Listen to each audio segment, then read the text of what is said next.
Hey guys, welcome back to the Bull Combo, your source for album reviews, tech reviews, vlogs, and more. Today we're talking about Post-Traumatic, the new album by Shinoda. So stick around and we'll dig into this album and see what it's all about.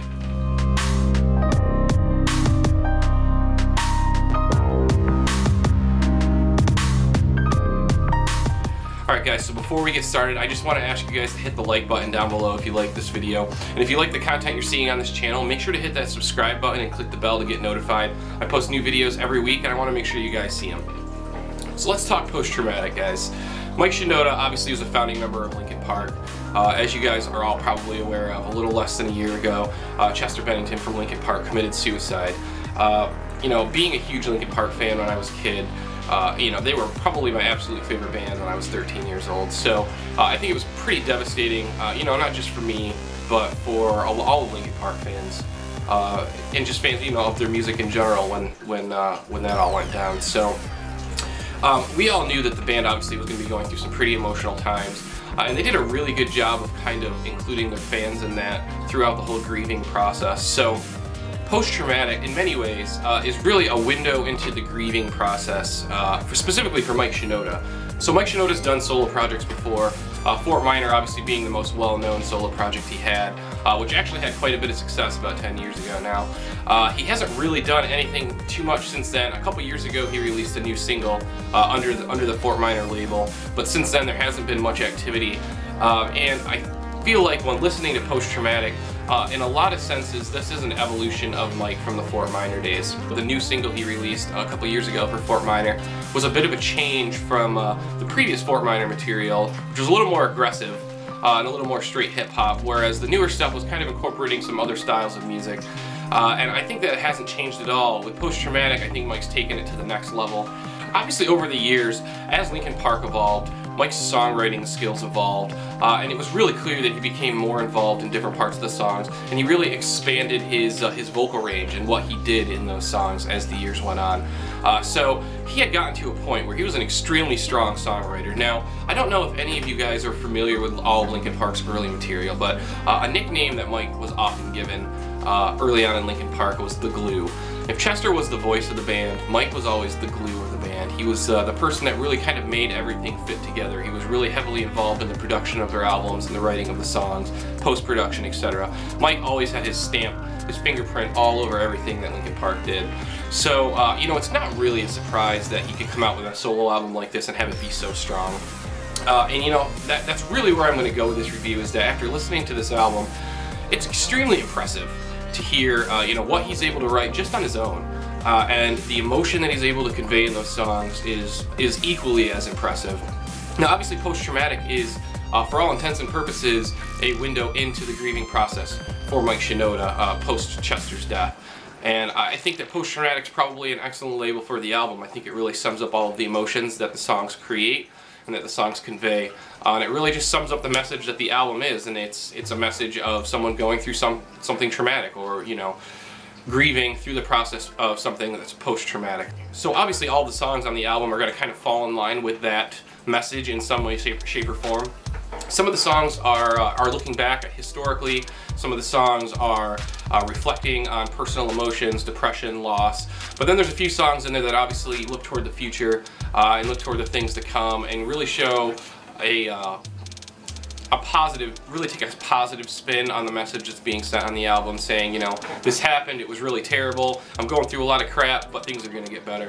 And I think that applies to more than just the scenario that Mike's going through. So I think in that regard, this album, really is accessible to a lot of different people.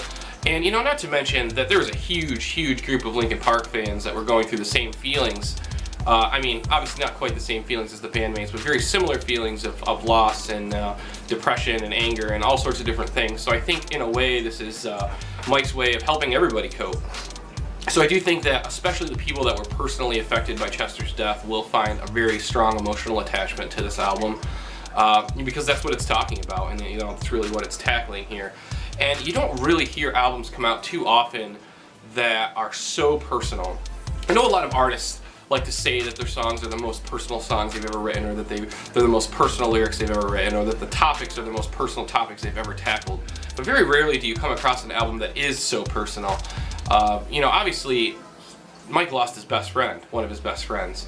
And you don't very often get to experience all of the emotions that a person has when they go through that loss. Usually those emotions are very private, very held close to the chest. But you know, Mike decided to express it through music, and I don't really think it's any surprise because Mike's obviously been an extremely musical individual for the last 20 years, and so I mean, it didn't really surprise me that the band decided to play a reunion show, I remember a memorial show about 4 months after Chester's death. So none of that really surprises me because at the end of the day, Mike belongs on stage. I mean, that's all he knows. He's done it, you know, pretty much his entire life. So, you know, again, I just really thought it was very interesting.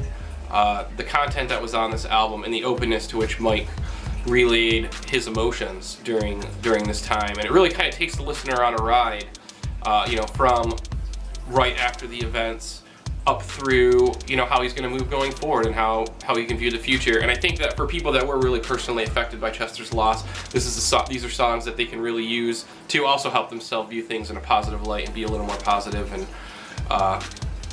be a little more optimistic on things. So in that regard, I think this is great. So let's go ahead and talk about the sound of this album. So the sound of this album is a mix between, I would say, some Fort Minor stuff and a lot of the stuff that Mike did within Linkin Park. There's a lot more singing on this album, and you know, that's not a bad thing. Mike's got a really good voice, and he knows how to stay inside of his boundaries. He doesn't try to push his vocal abilities too far. He doesn't try to do things that are too crazy. He kind of stays inside of his safety zone there, but he has a good amount of range. You know, between the rapped vocals and the singing, I think there's a good amount of diversity on this album. And then when we couple that with the guest vocalist that he has included on some of these songs, it really makes for some very strong music.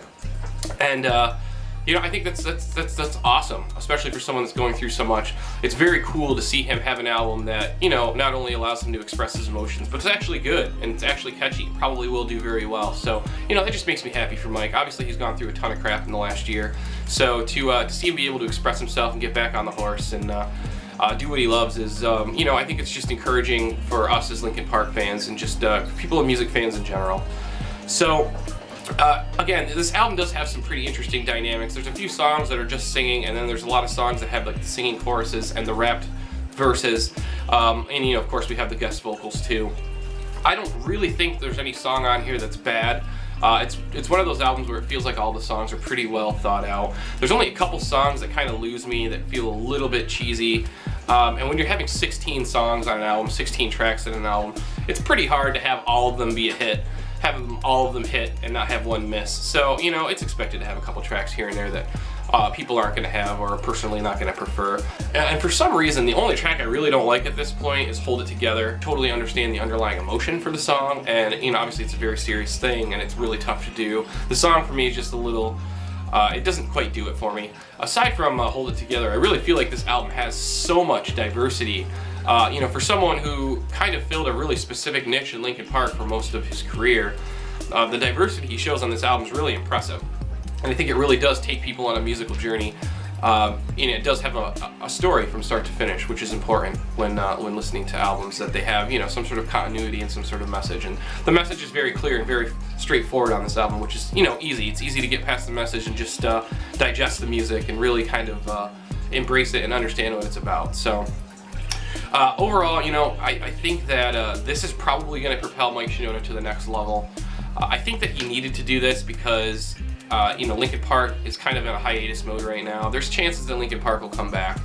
And, you know, I personally feel like they will at some point get back together and write new music, just because being a musician, I know that the itch is just completely uncontrollable.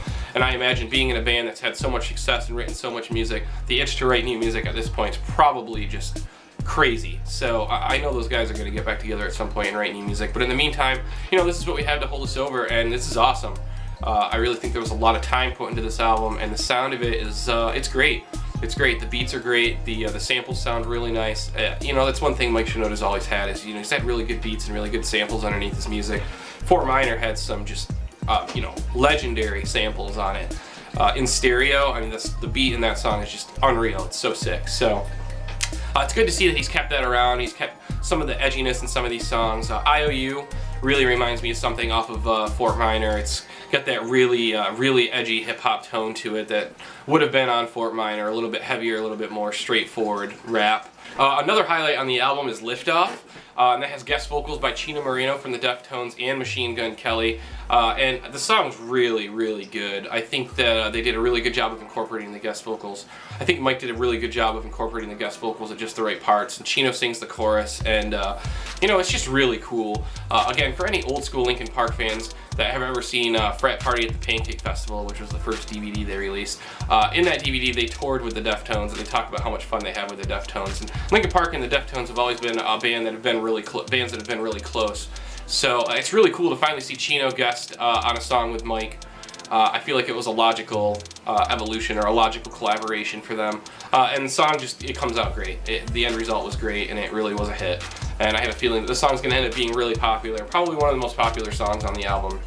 Overall, guys, you know, I think this is an amazingly strong album. I think for his first solo album since Fort Minor, in 10 years, I think he's learned a lot about songwriting, and he's put that down on the board. He's showing, you know, what he's learned over the years from his musical writing, and the end result is a really strong, diverse album that's got a lot of replay value. So I'm definitely going to recommend you guys check out Post Traumatic by Mike Shinoda. It drops today, June 15th, 2018. It's going to be available on all music outlets, Google Play, iTunes, Spotify, all of those. So make sure to check it out, give him the support. Obviously, you know, Mike probably could use our support right now, if not monetarily, because he's probably okay there, but emotionally. Reach out to him. If you like the album, tweet him, tell him you like the album. Reach out to him on Facebook, reach out to him on Instagram. People that go through stuff like this, you know, I think a lot of us take for granted what it's like to be in the limelight, what it's like to be a star or be an artist or a celebrity of any sort.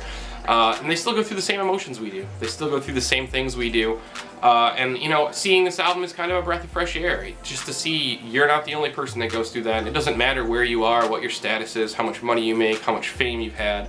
You're still going to experience depression. You're still going to experience sadness. You're still going to experience loss. So for those reasons, I feel like this album is really an important album. And I definitely recommend you guys take a listen to it. Let Mike know what you think about it. Let me know what you think about it. Make sure to comment down below and let me know your thoughts on it. I'm really curious to see what you guys think about this. Just want to take the time to say thank you guys for all the support so far. I'm coming up on 950 subscribers, only 50 away from 1,000. When we hit 1,000 subscribers, I'm probably going to do something different. I might do a live stream, chat with you guys, maybe do a little Q&A, talk a little bit about myself. Whatever you guys want to do. If you're interested in seeing something specific for the 1,000 views special video, let me know down below as well. I'm happy to add some things in there and make it a really fun video for you guys. I kind of want to give back and just hang out with you guys and just appreciate all the support you guys have given me, because it's pretty amazing, and I wouldn't be here making these videos still if it wasn't for the support you guys have given me. So thank you so much. Guys, so don't forget, if you like the content here, make sure to hit that subscribe button down below and click the link to get notified. I'll be coming at you guys with a video every week. I hope you guys all have a great day, an awesome weekend, and until next time, we will see you soon.